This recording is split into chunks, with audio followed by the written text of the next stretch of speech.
पाठ 14 लंका की यात्रा। यह पाठ डॉक्टर राजेंद्र प्रसाद की आत्मकथा का एक अंश है, जिसमें उन्होंने अपनी लंका की यात्रा का वर्णन किया है।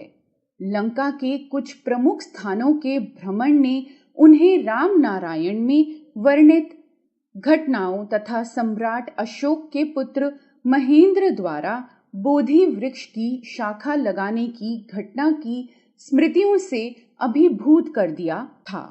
मेरे घर की स्त्रियों की इच्छा हुई कि मद्रास कांग्रेस अधिवेशन के समय उधर से ही वे तीर्थाटन भी करती आएं, क्योंकि रामेश्वरम वहां से करीब है। मेरे साथ भाई साहब की धर्मपत्नी, मेरी पत्नी और कई अन्य मित्रों के घर की महिलाएं मद्रास गईं। जाने के समय हम लोग गोदावरी स्नान के लिए राजमुंद्री में ठहर गए थे।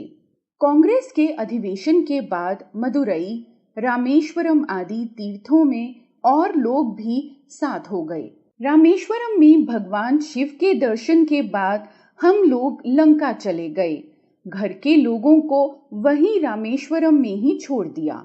लंका जाने की एक सुविधा यह भी थी कि उन दिनों दामोदर स्वामी जी वहां लानिया के एक महाविद्यालय में बौद्ध ग्रंथों का अध्ययन कर रहे थे।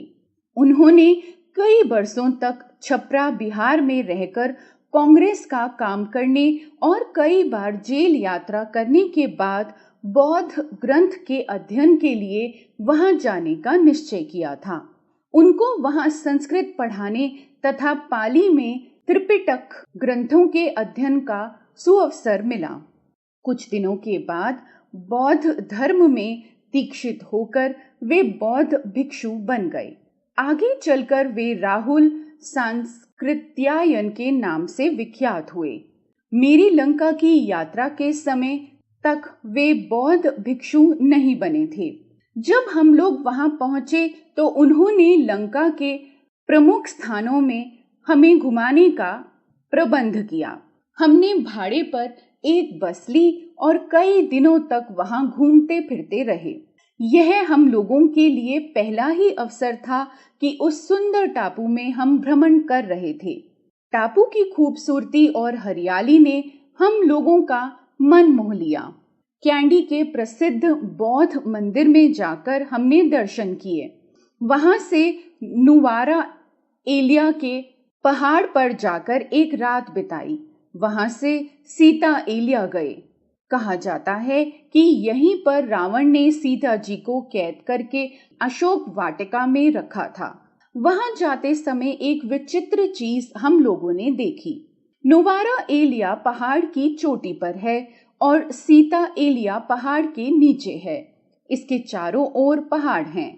ऐसा मालूम होता है कि प्रकृति ने मानो एक कटोरा सा बना दिया है, जिसकी दीवारें पहाड़ की हैं और जिसके पेंदे में एक छोटा सा झरना है।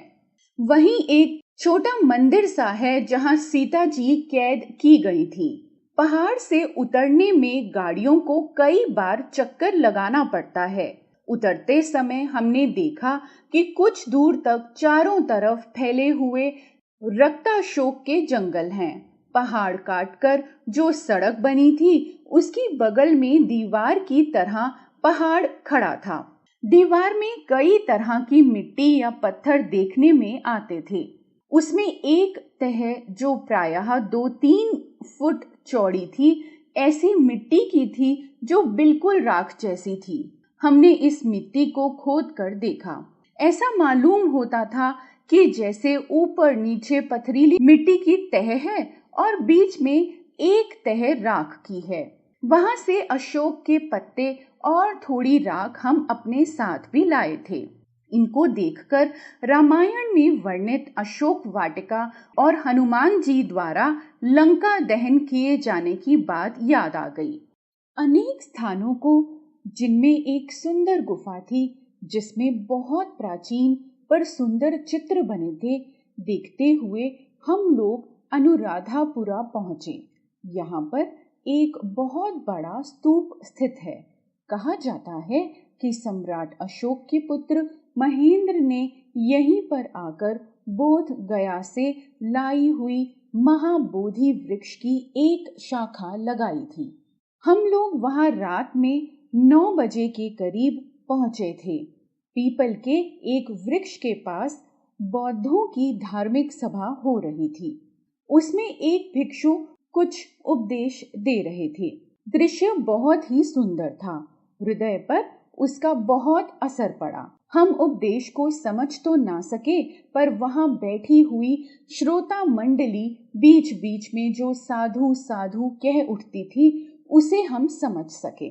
लोगों ने बताया कि पीपल का वह वृक्ष वही है जिसे महेंद्र ने लाकर यहाँ लगाया था।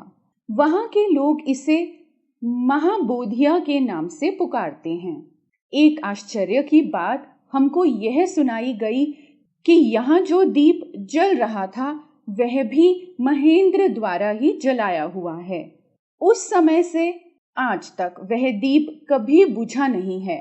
बौद्धों ने उसे 2300 बरसों से बराबर जलाए रखा है। यदि यह सच है तो शायद दुनिया में ऐसी कोई दूसरी अग्नि शिखा न मिलेगी जो 2000 बरसों से भी ज्यादा समय से बराबर जलती आ रही हो। लंका भ्रमण की समाप्ति पर हम लोग रामेश्वरम लौटे। वहां से परिवार के लोगों को साथ लेकर दक्षिण भारत के जिन तीर्थ स्थलों में पहली बार न जा सके थे, वहां से सोते हुए छपरा